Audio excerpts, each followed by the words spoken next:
Good morning. After many years of many people telling me that I needed to do some kind of a blog or podcast, I have decided to do Conversations with Ed. And here's my first one in my backyard with the avocado tree and the fig tree behind me. Period. Sorry about the punctuation. I'm used to it from dictating text messages. My name is Edward George Guerin, and I am a licensed marriage family therapist in South Los Angeles, California. South Los Angeles is probably the most vibrant community in Los Angeles. We have all kinds of stuff going on, and we have a very wonderful mix of Central American, African American, European American, and even a very few Asian Americans. It's also a very beautiful part of town, although most people don't realize that. We have 100-year-old houses and 100-year-old trees and landscaping, and as soon as you turn off of any of our rather not so attractive arterial streets, you find beautiful neighborhoods. How did I become a therapist? Question mark. I think being a therapist found me. I grew up in Central Florida. I was a very smart kid that nobody knew what to do with, and I happen to think that for a lot of us who are very smart and who are kind of outside of an environment that encourages that, we struggle with figuring out who we are and what to do with ourselves. And my life was no exception. I have always been very passionately interested in anything mechanical: automobiles, appliances, trains, airplanes, anything. I want to know how it works. And I think that helps me a lot as a therapist, because with people and their situations, I want to know how it works. But that didn't help me a lot getting through the K-12 educational system.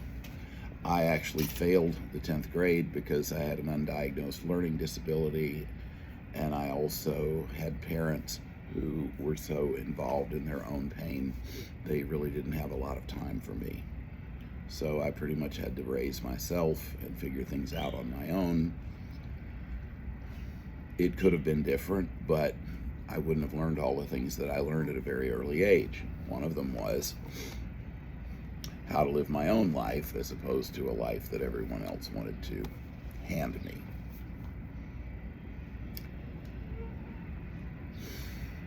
I did somehow get into college, and I did 2 years, and then I almost was flunking out. And my father finally, not knowing what to do with me, just basically threw me out of the house with $2 and no place to go. I did have a car that I was able to keep running because I loved tinkering with it. And I went from the little town north of Tampa that I grew up in called Dade City, not to be confused with Dade County, which is Miami, but named after the same guy who was Indian massacred about 20 miles north of Dade City. Anyway, to Tampa. And Tampa is also where I was born. It's where my parents met and got married. So there's long history with our family in Tampa. And I ended up working for the gas company, first in the office, but I convinced my boss that I wanted to go out on a service truck and learn how to install and repair gas appliances, and I did. And I was a journeyman gas pipe fitter, and the year I took the exam, I made the highest test of my whole graduating class in the city, so I was very proud of that. And it was fun for a while, and then it got boring, and I didn't really know what to do. So I decided that I would go to work as an independent handyman guy and see what would happen next. And that was I think I was about 23. And about that time, the choir director at my church commented that I had a very beautiful singing voice, which I later found out was part of the family genetics that I didn't know anything about, and offered to have me come out and audition for the voice coaches at the University of South Florida. I did, and I thought about becoming a music major. And then I took my first course in music theory, and that was the end of that.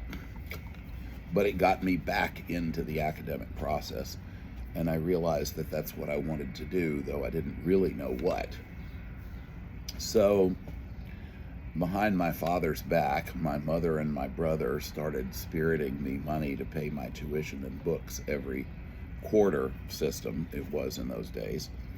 And I went back to school part-time. I had a GPA of 1.75, but I was determined to stick with this and see what would happen. I went back to the College of Social and Behavioral Sciences because that was always my first passion, social sciences. And I was in a study class, or actually I had a study partner named Pam Jacobs, if you're out there, hello, from, I think, St. Petersburg, Florida. And she and I were talking one day, and she said, we were in an anthropology class together, and she said, if I really had to do this all over again, I'd be a humanities major. And I said, why? And she said, well, let's face it, with a bachelor's in any of this stuff, you'll be lucky to get a job pumping gas, but it's fun. So I went and took a humanities class. It was fun, so I switched my major to humanities and kept plugging along. And at that point, I had raised my grade point average up to 2.0 so I could apply for financial aid, and did, and was then able to start going to school full-time. And in the sort of the middle of my junior year, I started, the women's movement was going on. It was the mid-1970s, and the University of South Florida was a hotbed of progressive ideas. And someone suggested that I take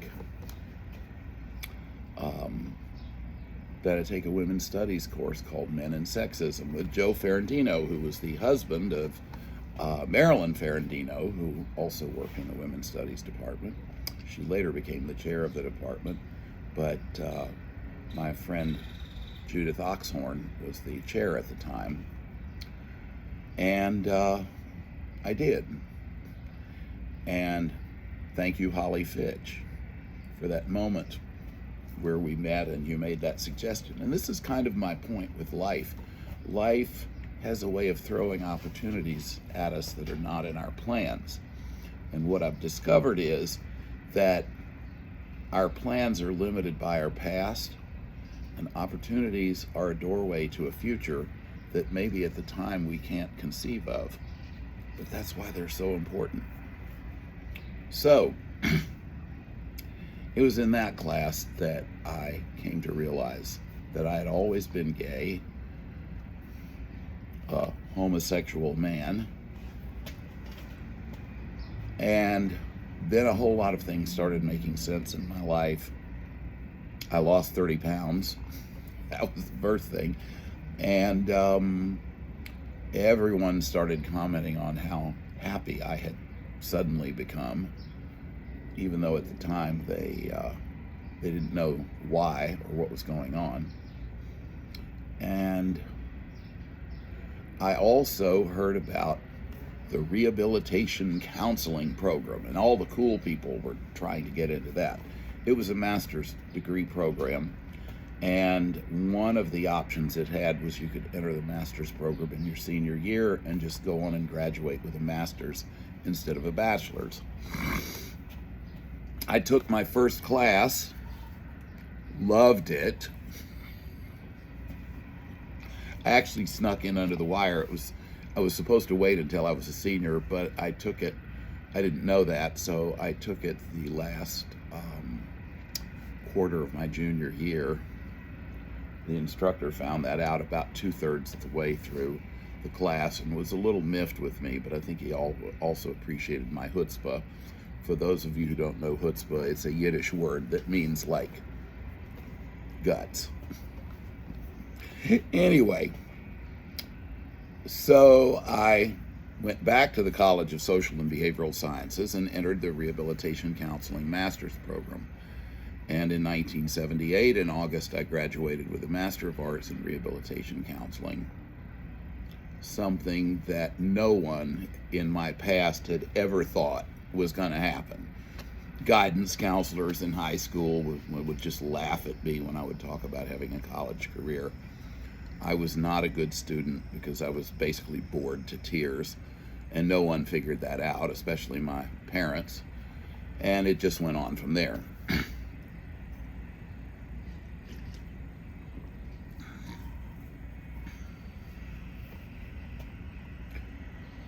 And I moved to Miami. What had happened was during the whole time I was in college, I had started going to Miami to visit a friend who I had met in one of my classes, and Ezra Mordecai Landau, which was God's way of giving my introduction and education into Judaism. Ezra's father was rabbi of Beth David, the largest and oldest conservative congregation in South Florida. And I would go and visit, and Friday nights I would go to synagogue.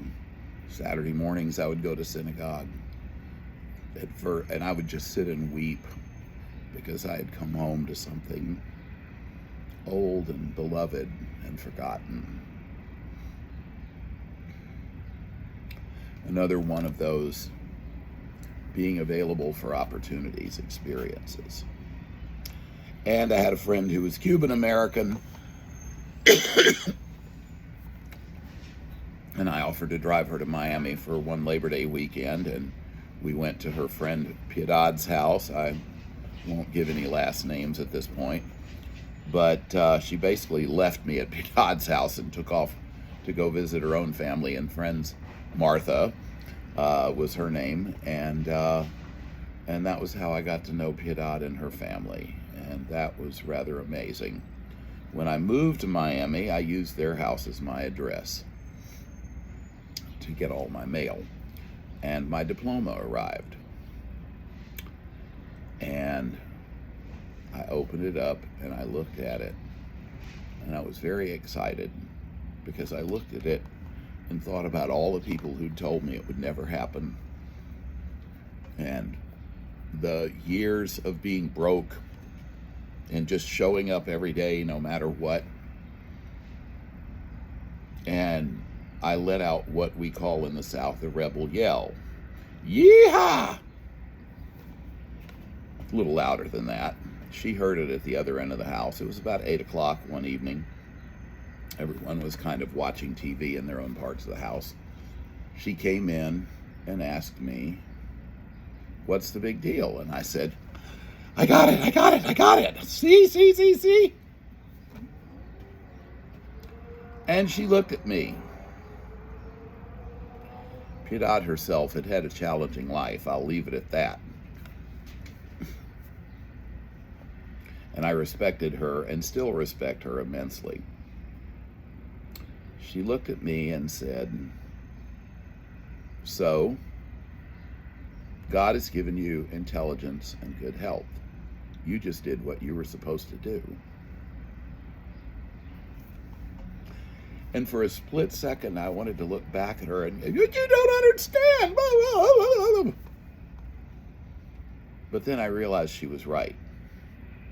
And that was the very first step in my life of coming out of always being a victim and beginning to feel like I was a participant in life. I spent 5 years in Miami. I had a rather interesting career. I went to work in Liberty City in the Northwest section after the McDuffie riots because I couldn't get a job anywhere else. Miami's a hard place to get a job. And even then, it doesn't always pay very much. My very first job was with the Florida State Division of Blind Services, and that was a job that I got because no one had applied for it in 8 months. So yes, I have made a career out of jobs that most other people didn't want. And they were all fascinating and interesting, and I learned a lot of stuff. Later, I moved to California, to Los Angeles in 1983, and in the mid-1980s, I got my license to practice as a mental health professional here in California, and I've had that license since 1990.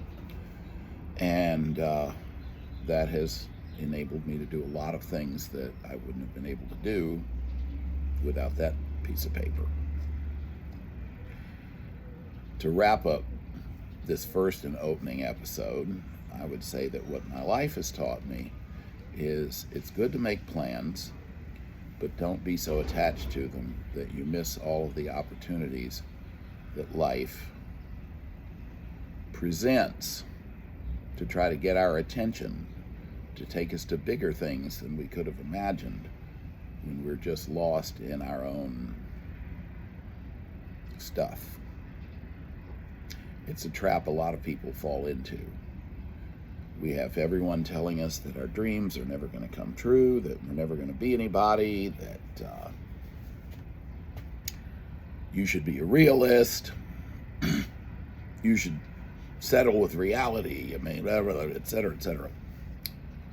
It's a crock. Listen to this first, and then try to bring it to reality.